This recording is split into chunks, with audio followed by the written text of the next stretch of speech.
英語聞き流しリスニング、英語テキストと MP3 音声ダウンロードはホームページからご利用いただけます。88thpp.com 88thpp.com Chapter 11 Experiments. The 1st of June. The Kings are off to the seashore tomorrow, and I'm free. 3 months vacation. How I shall enjoy it, exclaimed Meg, coming home one warm day to find Joe laid upon the sofa in an unusual state of exhaustion, while Beth took off her dusty boots, and Amy made lemonade for the refreshment of the whole party. And March went today, for which, oh, be joyful, said Joe. I was mortally afraid she'd ask me to go with her. If she had, I should have felt as if I ought to do it, but Plumfield is about as gay as a churchyard, you know, and I'd rather be excused. We had a flurry getting the old lady off, and I had a fright every time she spoke to me, for I was in such a hurry to be through that I was uncommonly helpful and sweet, and feared she'd find it impossible to part from me. I quaked till she was fairly in the carriage, and had a final fright, for as it drove off, she popped out her head, saying, "Josephine, won't you?" I didn't hear any more, for I basically turned and fled. I did actually run, and whisked round the corner where I felt safe. Poor old Joe. She came in looking as if bears were after her, said Beth, as she cuddled her sister's feet with a motherly air. Aunt March is a regular samphire, is she not? Observed Amy, tasting her mixture critically. She means vampire, not seaweed, but it doesn't matter. It's too warm to be particular about one's parts of speech, murmured Joe. What shall you do all your vacation? Asked Amy, changing the subject with tact. I shall lie abed late, and do nothing, replied Meg, from the depths of the rocking chair. I've been routed up early all winter and had to spend my days working for other people, so now I'm going to rest and revel to my heart's content. No, said Joe, that dozy way wouldn't suit me. I've laid in a heap of books, and I'm going to improve my shining hours reading on my perch in the old apple tree, when I'm not having Don't say larks, implored Amy, as a return snub for the samphire correction. I'll say nightingales then, with Laurie. That's proper and appropriate, since he's a warbler. Don't let us do any lessons, Beth, for a while, but play all the time and rest, as the girls mean to, proposed Amy. Well, I will, if Mother doesn't mind. I want to learn some new songs, and my children need fitting up for the summer. They are dreadfully out of order and really suffering for clothes. May we, Mother? Asked Meg, turning to Mrs. March, who sat sewing in what they called Mommy's corner. You may try your experiment for a week and see how you like it. I think by Saturday night you will find that all play and no work is as bad as all work and no play. Oh, dear, no. It will be delicious, I'm sure, said Meg complacently. I now propose a toast, as my friend and partner, Sari Gamp, says. Fun forever, and no grubbing, cried Joe, rising, glass in hand, as the lemonade went round. They all drank it merrily, and began the experiment by lounging for the rest of the day. Next morning, Meg did not appear till 10 o'clock. Her solitary breakfast did not taste good, and the room seemed lonely and untidy, for Joe had not filled the vases, Beth had not dusted, and Amy's books lay scattered about. Nothing was neat and pleasant but Mommy's corner, which looked as usual. And there Meg sat, to rest and read, which meant to yawn and imagine what pretty summer dresses she would get with her salary. Joe spent the morning on the river with Laurie and the afternoon reading and crying over the wide, wide world, up in the apple tree. Beth began by rummaging everything out of the big closet where her family resided, but getting tired before half done, she left her establishment topsy-turvy and went to her music, rejoicing that she had no dishes to wash. Amy arranged her bower, put on her best white frock, smoothed her curls, and sat down to draw under the honeysuckle, hoping someone would see and inquire who the young artist was.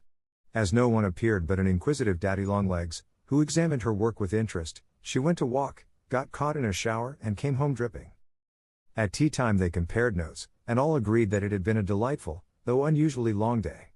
Meg, who went shopping in the afternoon and got a sweet blue muslin, had discovered, after she had cut the breadths off, that it wouldn't wash, which mishap made her slightly cross. Joe had burned the skin off her nose boating, and got a raging headache by reading too long. Beth was worried by the confusion of her closet and the difficulty of learning 3 or 4 songs at once, and Amy deeply regretted the damage done her frock, for Katie Brown's party was to be the next day and now like Flora McFlimsy, she had nothing to wear. But these were mere trifles, and they assured their mother that the experiment was working finely. She smiled, said nothing, and with Hannah's help did their neglected work, keeping home pleasant and the domestic machinery running smoothly. It was astonishing what a peculiar and uncomfortable state of things was produced by the resting and reveling process. The days kept getting longer and longer, the weather was unusually variable and so were tempers, an unsettled feeling possessed everyone, and Satan found plenty of mischief for the idle hands to do. As the height of luxury, Meg put out some of her sewing, and then found time hang so heavily, that she fell to snipping and spoiling her clothes in her attempts to furbish them up a la Moffat. Jo read till her eyes gave out and she was sick of books, got so fidgety that even good-natured Laurie had a quarrel with her, and so reduced in spirits that she desperately wished she had gone with Aunt March. Beth got on pretty well, for she was constantly forgetting that it was to be all play and no work, and fell back into her old ways now and then.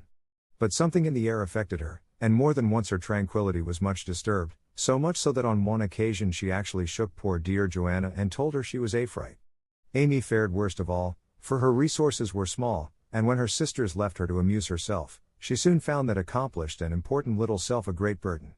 She didn't like dolls, fairy tales were childish, and one couldn't draw all the time. Tea parties didn't amount to much, neither did picnics, unless very well conducted.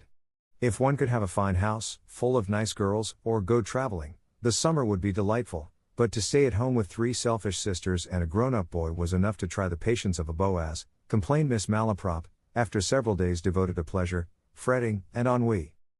No one would own that they were tired of the experiment, but by Friday night each acknowledged to herself that she was glad the week was nearly done. Hoping to impress the lesson more deeply, Mrs. March, who had a good deal of humor, resolved to finish off the trial in an appropriate manner, so she gave Hannah a holiday and let the girls enjoy the full effect of the play system. When they got up on Saturday morning, there was no fire in the kitchen, no breakfast in the dining room, and no mother anywhere to be seen. "Mercy on us! What has happened?" cried Jo, staring about her in dismay. Meg ran upstairs and soon came back again, looking relieved but rather bewildered, and a little ashamed. "Mother isn't sick, only very tired, and she says she is going to stay quietly in her room all day and let us do the best we can.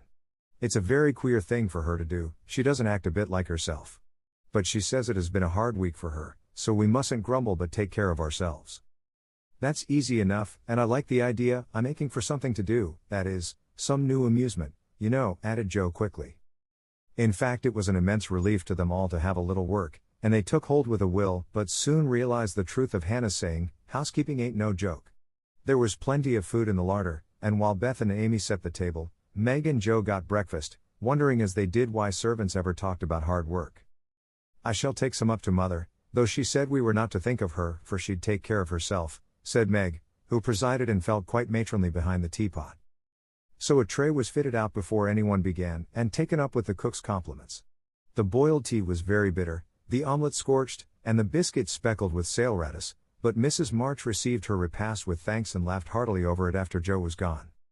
"Poor little souls, they will have a hard time, I'm afraid, but they won't suffer, and it will do them good," she said, producing the more palatable viands with which she had provided herself, and disposing of the bad breakfast, so that their feelings might not be hurt, a motherly little deception for which they were grateful. Many were the complaints below, and great the chagrin of the head cook at her failures. "Never mind, I'll get the dinner and be servant, you be mistress, keep your hands nice, see company, and give orders," said Jo, who knew still less than Meg about culinary affairs.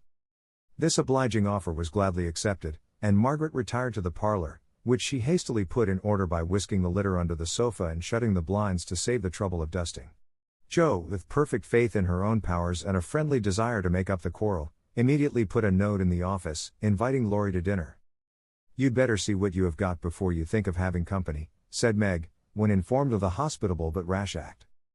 "Oh, there's corned beef and plenty of potatoes, and I shall get some asparagus and a lobster, for a relish, as Hannah says. We'll have lettuce and make a salad. I don't know how, but the book tells. I'll have blancmange and strawberries for dessert, and coffee too, if you want to be elegant. Don't try too many messes, Jo, for you can't make anything but gingerbread and molasses candy fit to eat. I wash my hands of the dinner party, and since you have asked Laurie on your own responsibility, you may just take care of him. I don't want you to do anything but be civil to him and help to the pudding. You'll give me your advice if I get in a muddle, won't you?" asked Jo, rather hurt. "Yes, but I don't know much, except about bread and a few trifles. You had better ask Mother's leave before you order anything," returned Meg prudently. "Of course I shall. I'm not a fool." And Jo went off in a huff at the doubts expressed of her powers. Get what you like, and don't disturb me. I'm going out to dinner and can't worry about things at home, said Mrs. March, when Joe spoke to her. I never enjoyed housekeeping, and I'm going to take a vacation today, and read, write, go visiting, and amuse myself. The unusual spectacle of her busy mother rocking comfortably and reading early in the morning made Joe feel as if some unnatural phenomenon had occurred, for an eclipse, an earthquake, or a volcanic eruption would hardly have seemed stranger. Everything is out of sorts, somehow, she said to herself, going downstairs. There's Beth crying, that's a sure sign that something is wrong in this family. If Amy is bothering, I'll shake her. Feeling very much out of sorts herself, Joe hurried into the parlor to find Beth sobbing over Pip, the canary, who lay dead in the cage with his little claws pathetically extended, as if imploring the food for one of which he had died. It's all my fault, I forgot him, there isn't a seed or a drop left. Oh, Pip. Oh, Pip. How could I be so cruel to you? Cried Beth, taking the poor thing in her hands and trying to restore him. Joe peeped into his half-open eye, felt his little heart, and finding him stiff and cold, shook her head, and offered her domino box for a coffin. Put him in the oven, and maybe he will get warm and revive, said Amy hopefully. He's been starved, and he shan't be baked now he's dead. I'll make him a shroud, and he shall be buried in the garden, and I'll never have another bird, never, my Pip. For I am too bad to own one, murmured Beth, sitting on the floor with her pet folded in her hands. The funeral shall be this afternoon, and we will all go. Now, don't cry, Bethy. It's a pity, but nothing goes right this week, and Pip has had the worst of the experiment. Make the shroud, and lay him in my box, and after the dinner party, we'll have a nice little funeral, said Joe, beginning to feel as if she had undertaken a good deal. Leaving the others to console Beth, she departed to the kitchen, which was in a most discouraging state of confusion. Putting on a big apron, she fell to work and got the dishes piled up ready for washing, when she discovered that the fire was out. Here's a sweet prospect, muttered Joe, slamming the stove door open, and poking vigorously among the cinders. Having rekindled the fire, she thought she would go to market while the water heated. The walk revived her spirits, and flattering herself that she had made good bargains, she trudged home again, after buying a very young lobster, some very old asparagus, and 2 boxes of acid strawberries. By the time she got cleared up, the dinner arrived and the stove was red hot. Hannah had left a pan of bread to rise, Meg had worked it up early, set it on the hearth for a second rising, and forgotten it. Meg was entertaining Sally Gardner in the parlor, when the door flew open and a flowery, crocky, flushed, and disheveled figure appeared, demanding tartly, I say, isn't bread risen enough when it runs over the pans? Sally began to laugh, but Meg nodded and lifted her eyebrows as high as they would go, which caused the apparition to vanish and put the sour bread into the oven without further delay. Mrs. March went out, after peeping here and there to see how matters went, also saying a word of comfort to Beth, who sat making a winding sheet, while the dear departed lay and stayed in the domino box. A strange sense of helplessness fell upon the girls as the gray bonnet vanished round the corner, and despair seized them when a few minutes later Miss Crocker appeared, and said she'd come to dinner. Now this lady was a thin, yellow spinster, with a sharp nose and inquisitive eyes, who saw everything and gossiped about all she saw. They disliked her, but had been taught to be kind to her, simply because she was old and poor and had few friends. So Meg gave her the easy chair and tried to entertain her, while she asked questions, criticized everything, and told stories of the people whom she knew. Language cannot describe the anxieties, experiences, and exertions which Joe underwent that morning, and the dinner she served up became a standing joke. Fearing to ask any more advice, she did her best alone, and discovered that something more than energy and goodwill is necessary to make a cook. She boiled the asparagus for an hour and was grieved to find the heads cooked off and the stalks harder than ever. The bread burned black, for the salad dressing so aggravated her that she could not make it fit to eat. The lobster was a scarlet mystery to her, but she hammered and poked till it was unshelled and its meager proportions concealed in a grove of lettuce leaves. The potatoes had to be hurried, not to keep the asparagus waiting, and were not done at the last. The blanc mange was lumpy, and the strawberries not as ripe as they looked, having been skillfully deaconed. Well, they can eat beef and bread and butter, if they are hungry, only it's mortifying to have to spend your whole morning for nothing, thought Joe, as she rang the bell half an hour later than usual, and stood, hot, tired, and dispirited, surveying the feast spread before Laurie, accustomed to all sorts of elegance, and Miss Crocker, whose tattling tongue would report them far and wide. Poor Joe would gladly have gone under the table, as one thing after another was tasted and left, while Amy giggled, Meg looked distressed, Miss Crocker pursed her lips, and Laurie talked and laughed with all his might to give a cheerful tone to the festive scene. Jo's one strong point was the fruit, for she had sugared it well, and had a pitcher of rich cream to eat with it. Her hot cheeks cooled a trifle, and she drew a long breath as the pretty glass plates went round, and everyone looked graciously at the little rosy islands floating in a sea of cream.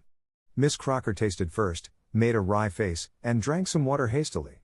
Jo, who refused, thinking there might not be enough, for they dwindled sadly after the picking over, glanced at Laurie, but he was eating away manfully, though there was a slight pucker about his mouth and he kept his eye fixed on his plate. Amy, who was fond of delicate fare, took a heaping spoonful, choked, hid her face in her napkin, and left the table precipitately. "Oh, what is it?" exclaimed Jo, trembling. "Salt instead of sugar, and the cream is sour," replied Meg with a tragic gesture. Jo uttered a groan and fell back in her chair, remembering that she had given a last hasty powdering to the berries out of one of the 2 boxes on the kitchen table, and had neglected to put the milk in the refrigerator. She turned scarlet and was on the verge of crying, when she met Laurie's eyes, which would look merry in spite of his heroic efforts. The comical side of the affair suddenly struck her, and she laughed till the tears ran down her cheeks. So did everyone else, even Croker, as the girls called the old lady, and the unfortunate dinner ended gaily, with bread and butter, olives and fun. "I haven't strength of mind enough to clear up now, so we will sober ourselves with a funeral," said Jo, as they rose, and Miss Crocker made ready to go, being eager to tell the new story at another friend's dinner table. They did sober themselves for Beth's sake. Laurie dug a grave under the ferns in the grove, little Pip was laid in, with many tears by his tender-hearted mistress, and covered with moss, while a wreath of violets and chickweed was hung on the stone which bore his epitaph, composed by Jo while she struggled with the dinner. "Here lies Pip March, who died the 7th of June. Loved and lamented sore, and not forgotten soon." At the conclusion of the ceremonies, Beth retired to her room, overcome with emotion and lobster, but there was no place of repose, for the beds were not made, and she found her grief much assuaged by beating up the pillows and putting things in order. Meg helped Jo clear away the remains of the feast, which took half the afternoon and left them so tired that they agreed to be contented with tea and toast for supper. Laurie took Amy to drive, which was a deed of charity, for the sour cream seemed to have had a bad effect upon her temper. Mrs. March came home to find the 3 older girls hard at work in the middle of the afternoon, and a glance at the closet gave her an idea of the success of one part of the experiment. Before the housewives could rest, several people called, and there was a scramble to get ready to see them. Then tea must be got, errands done, and 1 or 2 necessary bits of sewing neglected until the last minute. As twilight fell, dewy and still, one by one they gathered on the porch where the June roses were budding beautifully, and each groaned or sighed as she sat down, as if tired or troubled. "What a dreadful day this has been," began Jo, usually the first to speak. "It has seemed shorter than usual, but so uncomfortable," said Meg. "Not a bit like home," added Amy. "It can't seem so without Mommy and little Pip," sighed Beth, glancing with full eyes at the empty cage above her head. "Here's Mother, dear, and you shall have another bird tomorrow, if you want it." As she spoke, Mrs. March came and took her place among them, looking as if her holiday had not been much pleasanter than theirs. "Are you satisfied with your experiment, girls, or do you want another week of it?" she asked, as Beth nestled up to her and the rest turned toward her with brightening faces, as flowers turn toward the sun. "I don't," cried Jo decidedly. "Nor I," echoed the others. "You think then, that it is better to have a few duties and live a little for others, do you?" "Lounging and larking doesn't pay," observed Jo, shaking her head. "I'm tired of it and mean to go to work at something right off. Suppose you learn plain cooking. That's a useful accomplishment, which no woman should be without," said Mrs. March, laughing inaudibly at the recollection of Jo's dinner party, for she had met Miss Crocker and heard her account of it. "Mother, did you go away and let everything be, just to see how we'd get on?" cried Meg, who had had suspicions all day. "Yes, I wanted you to see how the comfort of all depends on each doing her share faithfully. While Hannah and I did your work, you got on pretty well, though I don't think you were very happy or amiable. So I thought, as a little lesson, I would show you what happens when everyone thinks only of herself. Don't you feel that it is pleasanter to help one another, to have daily duties which make leisure sweet when it comes, and to bear and forbear, that home may be comfortable and lovely to us all?" "We do, Mother, we do," cried the girls. "Then let me advise you to take up your little burdens again, for though they seem heavy sometimes, they are good for us, and lighten as we learn to carry them. Work is wholesome, and there is plenty for everyone. It keeps us from ennui and mischief, is good for health and spirits, and gives us a sense of power and independence better than money or fashion. We'll work like bees and love it too, see if we don't, said Joe. I'll learn plain cooking for my holiday task, and the next dinner party I have shall be a success. I'll make the set of shirts for father, instead of letting you do it, mommy. I can and I will, though I'm not fond of sewing. That will be better than fussing over my own things, which are plenty nice enough as they are, said Meg. I'll do my lessons every day, and not spend so much time with my music and dolls. I am a stupid thing, and ought to be studying, not playing, was Beth's resolution, while Amy followed their example by heroically declaring, I shall learn to make buttonholes, and attend to my parts of speech. Very good. Then I am quite satisfied with the experiment, and fancy that we shall not have to repeat it, only don't go to the other extreme and delve like slaves. Have regular hours for work and play, make each day both useful and pleasant, and prove that you understand the worth of time by employing it well. Then youth will be delightful, old age will bring few regrets, and life become a beautiful success, in spite of poverty. We'll remember, mother. And they did. 物語の続きはホームページからお聞きいただけます。またテキスト MP3 ダウンロードも合わせてご利用ください。88thpp.com 88thpp.com